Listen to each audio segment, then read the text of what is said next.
형제 사랑에 관하여는 너희에게 쓸 것이 없음은 너희들 자신이 하나님의 가르치심을 받아 서로 사랑함이라. 너희가 온 마게도냐 모든 형제에 대하여 과연 이것을 행하도다. 형제들아, 권하노니 더욱 그렇게 행하고, 또 너희에게 명한 것 같이 조용히 자기 일을 하고 너희 손으로 일하기를 힘쓰라. 이는 외인에 대하여 단정히 행하고 또한 아무 궁핍함이 없게 하려 함이라. 형제들아, 자는 자들에 관하여는 너희가 알지 못함을 우리가 원하지 아니하노니, 이는 소망 없는 다른 이와 같이 슬퍼하지 않게 하려 함이라. 우리가 예수께서 죽으셨다가 다시 살아나심을 믿을진대, 이와 같이 예수 안에서 자는 자들도 하나님이 그와 함께 데리고 오시리라. 우리가 주의 말씀으로 너희에게 이것을 말하노니, 주께서 강림하실 때까지 우리 살아남아 있는 자도 자는 자보다 결코 앞서지 못하리라. 주께서 호령과 천사장의 소리와 하나님의 나팔 소리로 친히 하늘로부터 강림하시리니, 그리스도 안에서 죽은 자들이 먼저 일어나고 그 후에 우리 살아남은 자들도 그들과 함께 구름 속으로 끌어올려 공중에서 주를 영접하게 하시리니, 그리하여 우리가 항상 주와 함께 있으리라. 그러므로 이러한 말로 서로 위로하라. 여러분 반갑습니다. 오늘도 큐티로 여는 기막힌 하루입니다. 본문 말씀 데살로니가전서 4장 9절부터 18절까지의 말씀입니다. 자, 어제 말씀드렸던 것처럼 이 데살로니가전서 4장에서 바울은 그리스도인의 합당한 삶이 무엇인지에 대해서 가르치면서 1절부터 8절까지는 우리가 하지 말아야 될 것에 대해서, 그리고 오늘 우리가 보는 9절부터 18절까지는 우리가 해야 될 것이 무엇인지에 대해서 가르치고 있다고 말씀드렸습니다. 그러면 오늘 바울은 우리 그리스도인들이 우리의 삶에서 적극적으로 행해야 될 것이 무엇이라고 가르치고 있습니까? 자, 먼저는 바울은 형제를 사랑해야 한다고 가르치고 있습니다. 오늘 9절 말씀에서 바울은 형제 사랑에 관하여는 너희에게 쓸 것이 없음은 너희들 자신이 하나님의 가르치심을 받아 서로 사랑함이라 라고 말하면서 이미 형제 사랑하기를 실천하고 있는 이 데살로니가 교회의 성도들을 칭찬하고 있습니다. 그리고 10절에서는 바울도 형제들아 라고 그렇게 부르고 있습니다. 자, 그런데 바로 여기서 우리는 중요한 질문 하나를 던져야 합니다. 그것은 여기서 바울이 형제를 사랑하라 라고 할 때 이 형제가 누구를 가리킵니까? 또한 바울이 부르고 있는 그 형제는 누구입니까? 오늘 성경이 말하는 형제가 집안 식구들을 의미할까요? 아니면 바울은 이 세상 모든 사람들을 형제라고 부르고 있는 것일까요? 자, 이 두 가지 모두 다 틀렸습니다. 오늘 성경이 바울이 형제들이라는 말로 지칭하는 대상은 바로 같은 믿음 안에서 교회에 지체된 성도들을 의미합니다. 이는 예수님도 동일하게 가르치시는 내용이죠.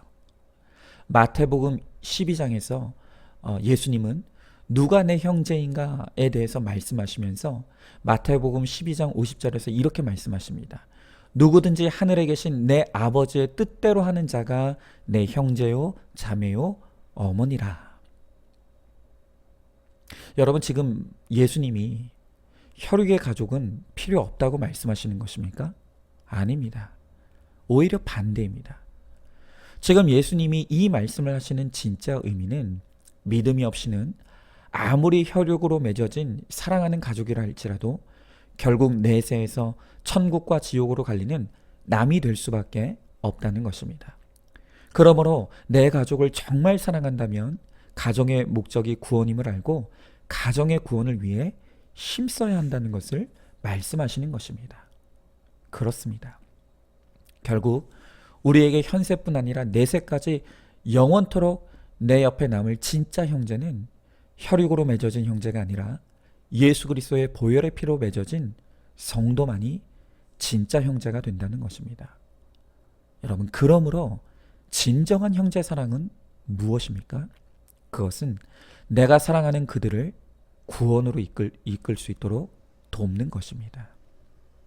먼저 교회 안에 한 형제된 성도들끼리 서로 말씀으로 격려하고 위로하며 그렇게 함께 구원에 이르는 것입니다.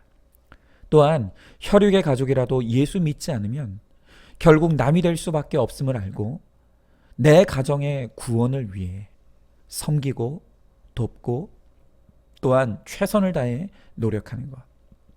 그것이야말로 우리가 할 수 있는 최고의 형제의 사랑인 것입니다. 자, 질문해 봅니다.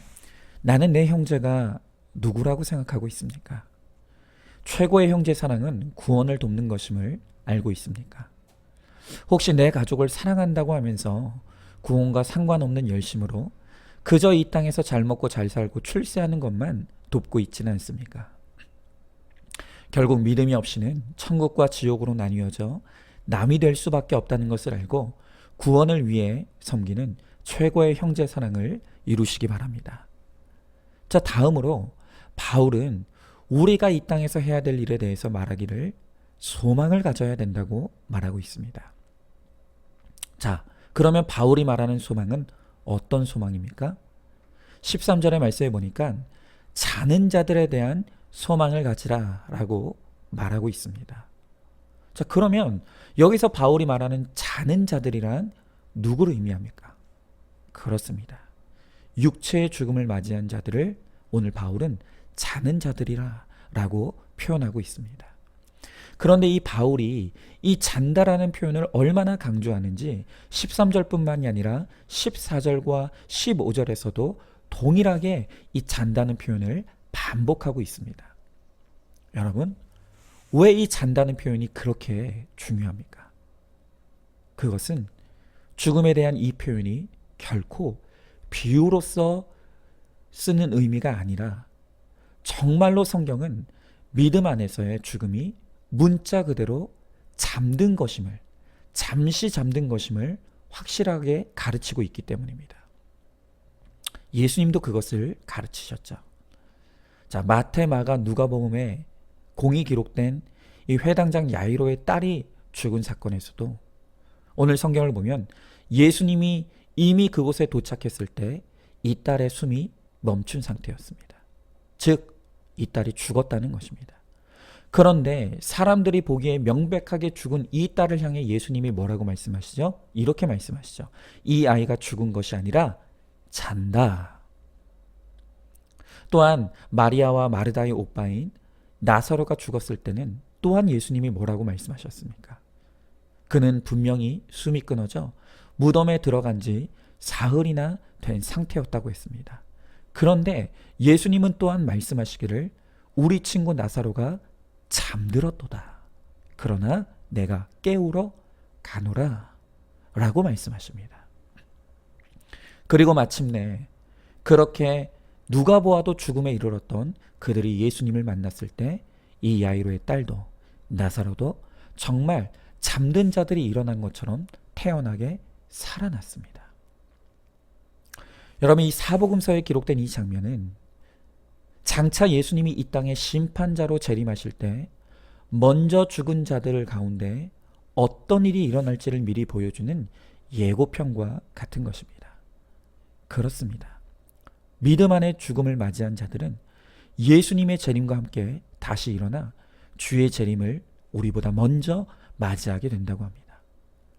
그러므로 믿음 안에서 죽음을 잔다라고 말하는 것은 참으로 옳은 것입니다. 여러분, 우리가 이 땅을 살면서 많은 일들로 스트레스를 받죠. 그런데 그 가운데서도 가장 큰 스트레스가 되는 사건이 바로 배우자의 죽음이라고 하지 않습니까? 그만큼 죽음은 이 땅에서 인간이 경험할 수 있는 일 가운데 가장 슬프고 비극적인 사건입니다. 왜냐하면 오늘 사람들에게 죽음이라는 것은 영원한 헤어짐을 의미하고 영원한 존재의 소멸을 의미하기 때문입니다. 그러나 그리스도 예수 안에서 믿음으로 사는 성도들에게 죽음이란 시간이 되면 잠들었다, 시간이 되면 다시 일어나는 바로 그 잠든 시간에 불과하다는 것입니다. 그리고 그렇게 다시 깨어났을 때 우리는 영원히 잠들지 아니하고 영생을 누리게 되는 것입니다. 그러므로 성도에게 죽음은 슬픔과 절망이 아닌 다시 만나게 될 또 다른 소망의 사건인 것입니다. 자, 그런데 중요한 것은 이 부활의 소망이 죽은 자들만 갖는 소망이 아니라는 것입니다. 살아서 이 땅을 살아가는 모든 사람들에게도 이 부활은 동일하게 소망이 됩니다. 왜 그렇습니까? 우리가 육체의 죽음을 맞이하지 않는다 할지라도 이 땅에서 우리는 종종 죽음에 방불한 고난을 당할 때가 있습니다. 그러나 그 죽음의 자리에서 부활의 주님을 찾고 구할 때 반드시 그 고난을 구원의 사건으로 변화시켜 주시는 주님의 능력을 우리가 경험하게 된다는 것입니다. 죽은 자를 살리신 주님께서 왜 우리의 고난에서 우리를 건져주시지 못하겠습니까? 이 죽을 것 같은 고난이 나를 구원하기 위한 부활의 주님이 찾아오시는 사건임을 믿고 그 주님을 나의 주님으로 영접할 때 그 고난의 사건이 변하여 구원의 생명을 얻는 축복의 사건이 될 것임을 믿으시기 바랍니다.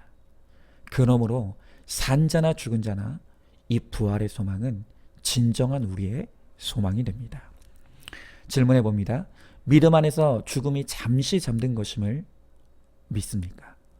예수님의 재림의 때 믿음 안에서 잠들었던 내가 사랑하는 자들과 영원히 다시 살게 될 것임을 믿으십니까? 그러하기에 내가 할 수 있는 최고의 형제 사랑이 바로 구원을 돕는 것임을 다시 믿으시기 바랍니다. 자, 마지막으로 바울은 18절에서 이러한 말로 서로 위로하라고 말하고 있습니다. 자, 그런데 여기 이러한 말이란 무엇을 의미할까요? 그렇죠? 하나님의 말씀입니다. 즉 바울은 하나님의 말씀만이 이 땅을 살아가는 모든 사람에게 진정한 위로가 될 수 있다는 것입니다. 여러분, 이 세상에 이렇게 슬퍼하고 절망할 일들이 많은 것은 결코 우리가 만나는 고난과 문제 때문이 아닙니다. 우리의 절망의 진짜 원인은 우리에게 찾아온 고난과 문제를 해석하지 못하기 때문에 우리가 당하는 슬픔과 절망인 것이죠. 어떤 인간적인 위로도 우리의 고난을 해석해 주지 못합니다. 그래서 인간적인 위로는 소망이 될 수 없습니다. 그러나 아무리 큰 고난과 사건이 찾아오더라도 말씀으로 고난이 해석되고 회개를 이루면 이제 그것은 축복의 사건이 되는 것입니다. 그러므로 지금 슬픔과 절망에 빠진 내 가족, 형제, 이웃에게 우리가 줄 수 있는 최고의 위로가 바로 말씀의 위로임을 잊지 않고 어느 때에든 고난 가운데 슬픔과 절망에 빠진 자들에게 말씀으로 해석해주며 위로해줄 준비가 되어 있어야 합니다. 그리고 그것이 바로 최고의 형제의 사랑인 것입니다. 자, 질문해 봅니다. 여러분은 문제를 만나 슬픔에 빠진 내 식구와 이웃들에게 말씀으로 그 고난을 해석해줄 준비가 되어 있습니까? 그저 인간적인 허무한 위로만 전하고 있지는 않습니까? 최고의 형제의 사랑은 바로 말씀으로 위로하는 것임을 알고 더욱 말씀을 듣고 배우는데 힘쓰시기 바랍니다. 자, 오늘도 마지막으로 10월 20일 보석상자입니다. 내 죄를 보고 악을 떠날 때 하나님께서 지혜를 주십니다. 내 지혜를 버리고 하나님께 돌이킬 때 이미 늦은 것 같아도 내 죄를 보기 시작하면 지혜를 주십니다. 문제를 해결할 힘을 주십니다. 아멘. 오늘도 큐티로 기막힌 하루를 살아가는 하늘가족 공동체 우리 모든 성도님 되시기를 주님의 이름으로 축복합니다.